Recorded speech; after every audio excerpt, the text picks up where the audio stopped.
ජානතාක්ෂණේ ලංකාවේ හිටපු වැඩ තමයි ප්‍රොෆෙසර් මායා ගුණසේකර. මායා ගුණසේකර තමයි ඒ කාලේ සිදුවෙච්ච දරුණු අපරාධවල DNA විශ්ලේෂණය කරපු මහාචාර්යවරිය. ජීන්ටෙක් ආයතනයේ. ඒ සුපිරි දැනුමත් එක්ක ලංකාව මේ වෙනකොට ජානතාක්ෂණේ අධිවේගයෙන් ලංකාව ග්‍රහණය කරගෙන ඉන්නවා. විශේෂයෙන් ඔයගොල්ලන්ට මතක ඇති හෝකන්දර මිනිමෙරුම මාළඹේ හෝකන්දර එතනින් පටන් ගත්තා. ඒ වගේම චන්ද්‍රිකා බණ්ඩාරනායක කුමාරතුංගට එල්ල වුණාම ත්‍රස්තවාදී ප්‍රහාරය ඒ අපරාධකරු හොයන්න මුලින්ම භාවිත කරා DNA ඇඟිලි සලකුණු තාක්ෂණය. මේ DNA ඇඟිලි සලකුණු තාක්ෂණයේදී මොකද කරන්නේ? අපරාධකරුයයි සැලකෙන පුද්ගලයෙක් අපි හිතමු කවුරු හරි පුද්ගලයෙක් ඇවිල්ලා කාට හරි පිහියෙන් ඇල්ල දිව්වා.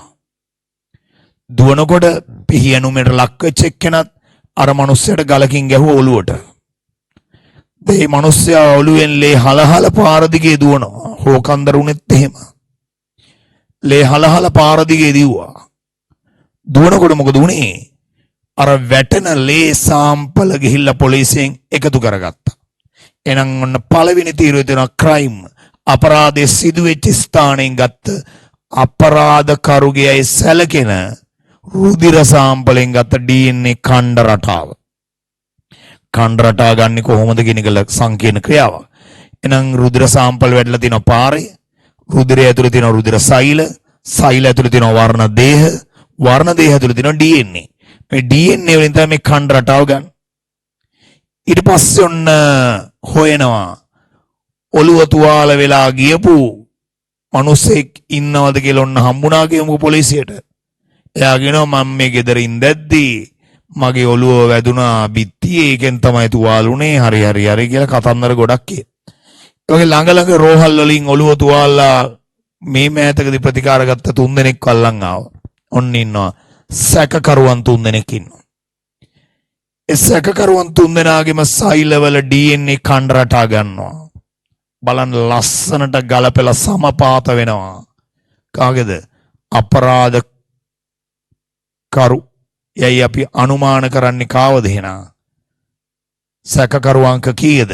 අංක 2. අංක 2 සැකකරු තමයි අපි අනුමාන කරන්නේ. ඇයි?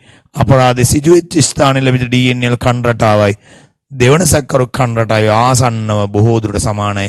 ලෝකේ එකම ඛණ්ඩ රටාව සහිත පුද්ගලයෝ දෙන්නෙක් නැහැ. ඒකෙන් හඳුනගන්න නියමෙටම පුළුවන්.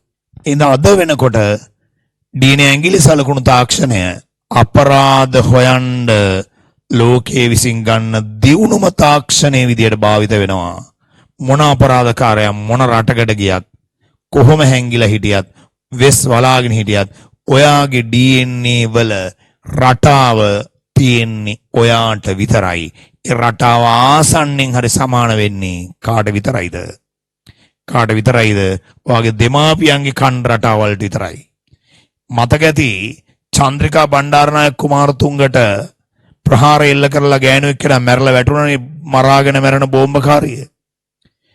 එයාගේ DNA ඛණ්ඩ රටාව හොයන්න ගන්නකොට තේරුණා මෙයාගේ අම්මයි තාත්තයි ගැන හොයන්න වෙනවා කියලා. අම්මයි තාත්තයි කොහෙද ඉන්නේ? අම්මයි තාත්තයි ඉන්නේ ප්‍රභාකරන්ගේ ගමේ ප්‍රභාකරන්ගේ ගෙවල් වලට පොඩ්ඩක් එහායින් වැල්වැටි තුරේ වල. දැන් හෙන ප්‍රශ්නේ DNA ඛණ්ඩ රටාව කොහෙද අම්මයි තාත්තෙන් ගන්න? ප්‍රභාකරන්ලා ගෙවල් ළඟ ඉන්නේ. ප්‍රභාකරන්ට කියලා ප්‍රභාකරන් අයියේ අපි පොඩ්ඩක් මේ අම්මයි තාත්තා එක්කන් ගිහිල්ලා එක්කන් ඉන්න.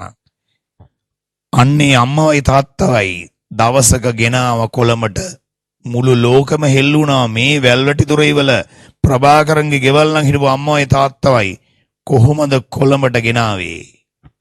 ඒක කරේ ලංකාවේ හිටපු අද්විතීයම හමුදා ඒකකය යුද හමුදා මහා සොහොන් බලකාය. ඒ මහා සොහොන් බලකායේ සමාජිකයන්ගෙන් බහුතරයක් අද අපි අතර නැහැ. ඒගොල්ලොන් මැරුවා. ඒක අමතක කරන්න එපා ඔයා මේ වචනෙත්. ඔයා කියනවනේ රට බේරලා දුන්නේ සිංහල අපේ කොල්ලෝ කියලා. සමහර කට්ටිය කියන මට ඇහිලා තියෙනවා. අමතක කරන්න එපා. ඒගේ සූක්ෂම හමුදා මෙහෙයුම් ප්‍රභාකරන්ගේ ගේ ගාවට ගිහිල්ලා එන්න තරම් හයිය හිතක් තිබ්බ මහසෝන් බලකායේ හිටපු සමාජිකයෝ විශාල ප්‍රමාණයක් දෙමළ සහ මුස්ලිම්. එන අමතක කරන්න එපා. මේ යුද්ධෙන් ලංකාව බේරගන්න ඒගොල්ලොත් මාර දායකත්වයක් දුන්නා.